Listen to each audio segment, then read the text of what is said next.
করেছেন আপনারা?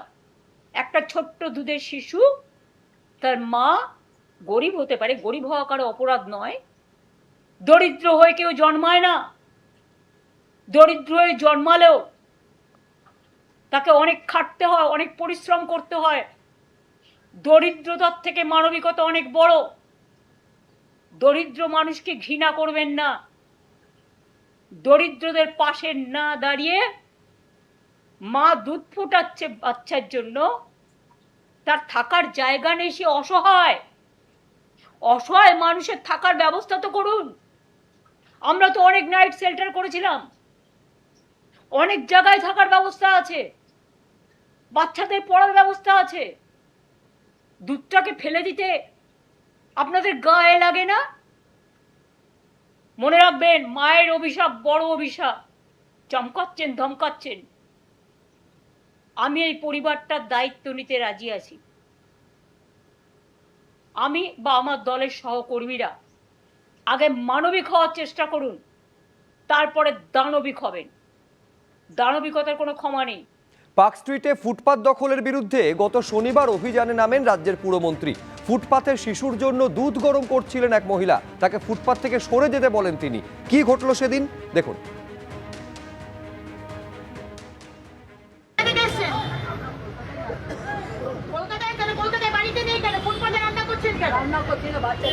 কেন এখানে দুধ গরম করবে? ফুটপাতের মধ্যে বাচ্চা দুধ গরম হবে? মজা পেয়েছে নাকি? স্টোভ জ্বালিয়ে এখানে বাচ্চা দুধ গরম হবে?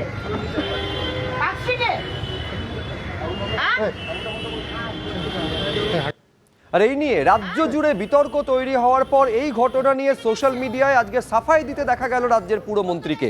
কি বলেছেন তিনি দেখাবো।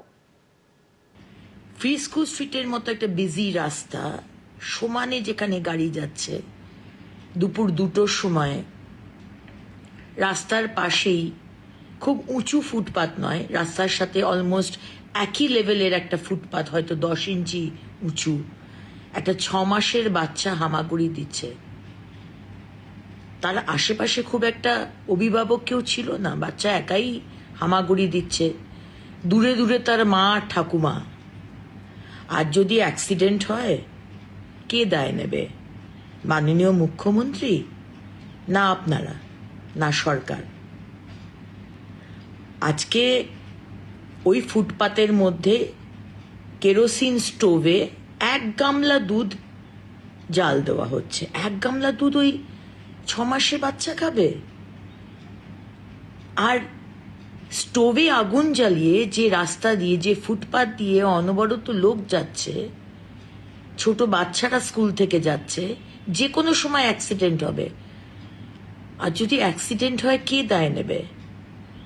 ইউডিএমএ দপ্তর, নগর উন্নয়ন দপ্তর, পুলিশ, সরকার, না আপনারা? আজকে মানবিকতার কথা বলা হয়েছে। আমরা মানবিক, আপনাদের থেকে মানবিকতা শিখতে হবে না। এবিপি আনন্দ, এগিয়ে থাকে, এগিয়ে রাখে।